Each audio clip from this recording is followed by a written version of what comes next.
dañ leen di vacciner Sénégal fu mu ko signé waxu ko sénégalais yi ñun ñu yàgg génn ci internet bi ne nit ñi Sénégal dafa bokk ci ñoo xamante ni dañoo signé pour ñu vacciner seen population ñëpp génn nañu da ngeen di fen ci internet bi ñëpp sosal ñu yàlla jox ñu dëgg Macky Sall léegi waxatul sax waxu vaccination gratuité vaccination lay wax léegi mu ñëw créer wax beneen débat nekkatul accepter vaccination parce que loolu passé na def na ko waxu leen ci dara parce que respecté wu leen lijjantiwul li ngeen xalaat ci lu muy def moom lu ko ëppal solo léegi mooy gratuité vaccination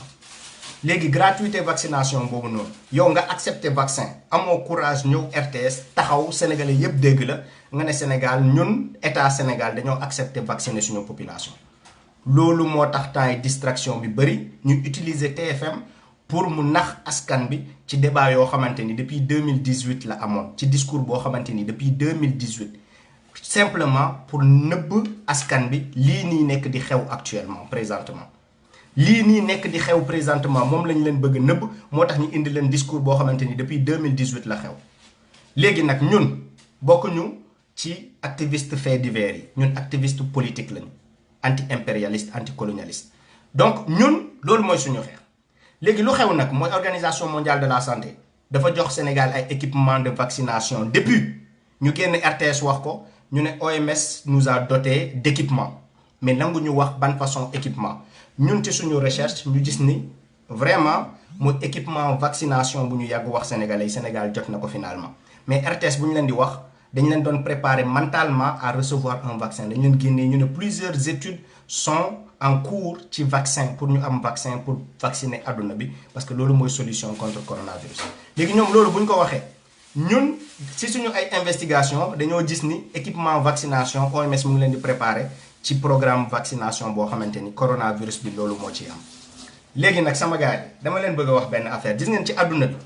amul benn endroit sama gars yi gën leen ko posté ci groupe yi surtout bu leen ko envoyé ci messenger yi rek da ngeen koy envoyé ci groupe yi ak whatsapp yi ci groupe whatsapp yi da ngeen di def partager ngeen def ko partager ci whatsapp ngeen copier lien bi whatsapp gars yi tamit jot ko ci whatsapp bi dama bëgg ñu tourner fépp sénégalais yépp dégg ko lu xew mooy président de la république amul benn président de la république ci àdduna bi koo xamante ni day tweeter à 23 heures moment bu nit ñi di nelaw di annoncer une décision aussi importante pour son peuple une décision aussi importante pour ton peuple nga koy annoncer à 23 heures ci Twitter ñaata doomu aadama ñaata sénégalais ñoo nekk Twitter ñaata sénégalais ñoo am compte Twitter ba Macky Sall yow sa annonce Twitter nga koy defee Macky Sall waxatul ak sénégalais yi Macky Sall waa nouvel ordre mondial lay waxal Macky Sall lijjantiwul sénégalais yi waa nouvel ordre mondial lay lijjanti parce que Twitter lay communiquer est-ce que suñu kilifa diine ci Twitter lañ nekk est-ce que suñu population sénégalaise ci Twitter lañ nekk Facebook bi nga xamante ni sax jeunes yaa ngi fa waxul Facebook parce que xam na ni foofu day def bruit Twitter la ko yóbbu gars yi jëlee ko Twitter indi ko Facebook sama gars yi c'est ça qui est la réalité dañuy waaj a rey waaj a accepté na vaccin yi wax leen ko kilifa yi wax leen ko ñëpp préparé wu ci wax leen ko ñëpp parce que bu ñuy wax dañuy naan dañuy sos mais wax leen ko kilifa diine yi wax leen ko ñëpp ci Sénégal ñu yëg ko ngir yàlla envoyé leen mit discours bi ñëpp ñu yëg ko benn yoon nee leen ñëpp Sénégal accepté na vaccin yi te ci fan yu néew dinañu ñëw vacciner population bi ñëpp duñ ci bàyyi kenn ndax ñoom politiciens yi lu ñu leen di vacciner mooy la même chose que lu ñuy vacciner population bi kenn xamul lu mu doon dañuy waaj a rey couper sama direct du tax ba duma génn defaat direct te bii yoon la ko gars yi di gën a dégg ko bi nga couper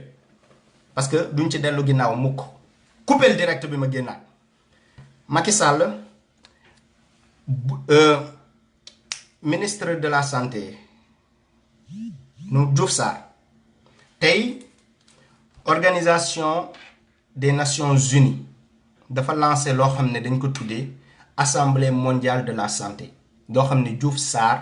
vidéoconférence la ko assisté sama gars yi envoyé leen vidéo bi Diouf Sarr ngeen envoyé ko Macky Sall ngeen envoyé ko les faux ministres les traîtres de la République les corrompus les ennemis de la nation les ennemis de l'indépendance les ennemis de la dignité ngeen envoyé leen discours bi ñu dégg ko c'est les traîtres ñoo xamante ni dañoo trahir le pacte qui les lie avec le peuple